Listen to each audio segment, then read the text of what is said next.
एक चोर था, वह बहुत ही चालाक था। वह इतनी सफाई से चोरी करता था कि किसी की पकड़ में नहीं आता था। लोगों का मानना था कि वो किसी की आंख से काजल चोरी कर लेगा तो भी किसी को भनक नहीं लगेगी। गांव में चोरी करते करते अब वो उब चुका था। वह दूसरे चोरों के बीच अपनी धाक जमाना चाहता था। उसने सोचा कि क्यों न राजमहल में जाकर सेंध मारी जाए, इससे दूसरे चोरों के बीच उसका रुतबा बढ़ेगा। यह सोचकर वह राजमहल के पास आ गया। अब समस्या यह थी कि राजमहल में चोरी कैसे की जाए। वहां सुरक्षा में पहरेदार 24 घंटे तैनात रहते थे। कई दिनों तक रेकी करने के बाद उसने ध्यान दिया कि महल के ऊपर जो घड़ी लगी है वो समय बताने के लिए हर घंटे बजती थी। चोर के दिमाग में एक विचार आया।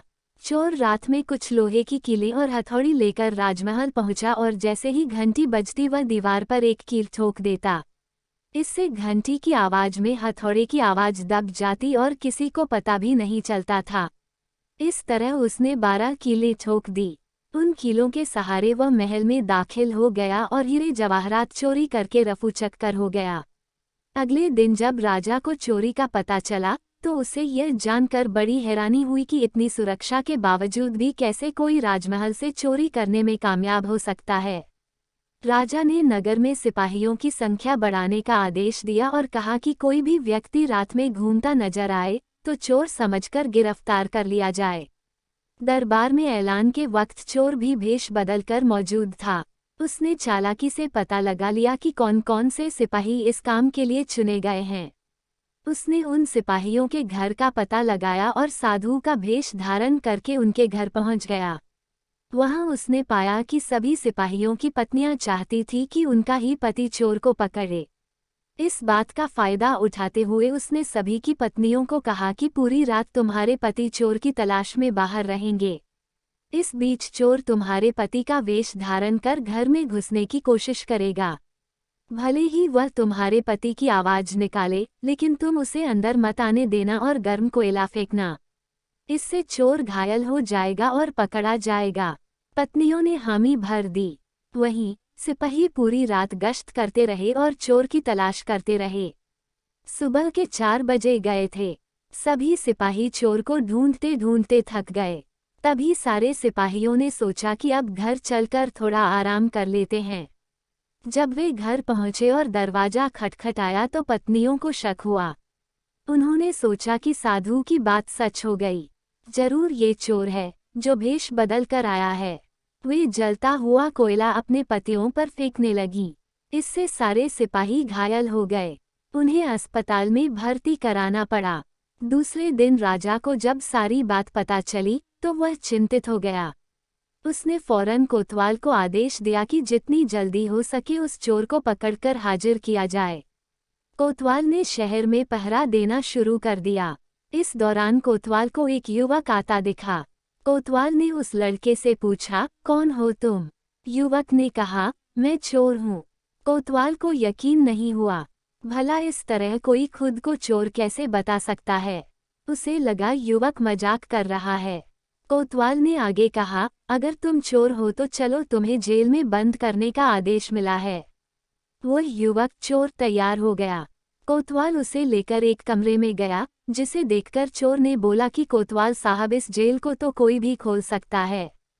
कोतवाल बोला, इसे खोला नहीं जा सकता। चोर बोला, आप अंदर जाए, मैं बताता हूँ इसे कैसे खोल सकते हैं। कोतवाल मान गया और जैसे ही अंदर गया, चोर ने दरवाजा बंद करके लॉक कर दिया और हंसते हुए बोला, मैंने पहले ही बोला था मैं चोर हूँ, आप माने नहीं। कोतवाल पूरी रात जेल में बंद रहा। सुबह सिपाहियों की मदद से कोतवाल किसी तरह जेल से बाहर आया और राजा के पास पहुंचकर उसने सारी कहानी सुनाई। पूरी बात सुनकर राजा दंग रह गया। अब उसने खुद चोर को पकड़ने का फैसला किया। रात होने पर राजा ने गश्त देना शुरू कर दिया। इस दौरान चोर ने साधु का भेष बनाया और एक पेड़ के नीचे धूनी जमा कर बैठ गया। गश्त के दौरान राजा इधर उधर के चक्कर काट रहा था। इस दौरान उसने पेड़ के नीचे साधु को बैठा देखा तो पूछा कि बाबा, इधर से किसी अजनबी इंसान को जाते देखा है क्या? साधु के भेष में बैठा चोर बोला कि मैं ध्यान में था, इसलिए देख नहीं पाया। इस दौरान राजा को एक विचार आया। उसने तय किया कि वह साधु की पोशाक पहनकर पेड़ के नीचे बैठकर नजर रखेगा और साधु चोर को अपने कपड़े पहना देगा ताकि वह नगर के चक्कर लगा सके। पहले तो चोर इस बात पर राजी नहीं हुआ, लेकिन काफी चर्चा के बाद वह राजा के कपड़े पहनने के लिए राजी हो गया। राजा साधु के भेष में पेड़ के नीचे बैठ गया। इस दौरान चोर ने राजा के कपड़े पहने, घोड़े पर बैठा और महल जाकर आराम से सो गया। जब पूरी रात गुजर गई, सुबह के 4 बजे के करीब राजा को लगा कि साधु तो अब तक लौटा नहीं और न ही कोई अजनबी इस रास्ते से गुजरा, तो उसने महल लौट जाने का फैसला किया। जब वो महल के फाटक के पास पहुंचा तो पहरेदारों ने सोचा कि राजा तो काफी पहले महल आ चुके हैं, ये जरूर कोई बहरूपिया है। उन्होंने राजा को बहरूपिया समझकर जेल में डाल दिया। भोर होने पर एक संतरी ने राजा को पहचाना और जेल से बाहर निकाला। वह राजा के पैरों पर गिरकर माफी मांगने लगा। राजा ने उसे माफ कर दिया। राजा ने महल पहुंचकर देखा कि चोर रात भर उसके बिस्तर पर सोया और उसी की पोशाक में फरार हो गया। अगले दिन राजा ने ऐलान किया कि अगर चोर उसके सामने आ जाएगा तो उसे बख्श दिया जाएगा, साथ ही उसे इनाम भी दिया जाएगा। चोर वहां मौजूद भीड़ से निकलकर बोला कि मैं ही चोर हूं।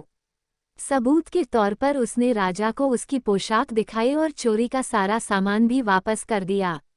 राजा ने अपने वादे के मुताबिक चोर को माफ कर दिया। राजा ने भेंट में उसे एक गांव दिया, साथ ही वादा लिया कि भविष्य में वह कभी चोरी नहीं करेगा। इस तरह चतुराई के बल पर चोर ने खुद को साबित किया और खुशी खुशी जीवन यापन करने लगा। कहानी से सीख: अगर इंसान में बुद्धिमानी और समझदारी है तो वो विषम परिस्थितियों में भी खुद को साबित कर सकता है। अगर आपको कहानी पसंद आई हो तो प्लीज़ वीडियो को लाइक और चैनल को सब्सक्राइब जरूर करें।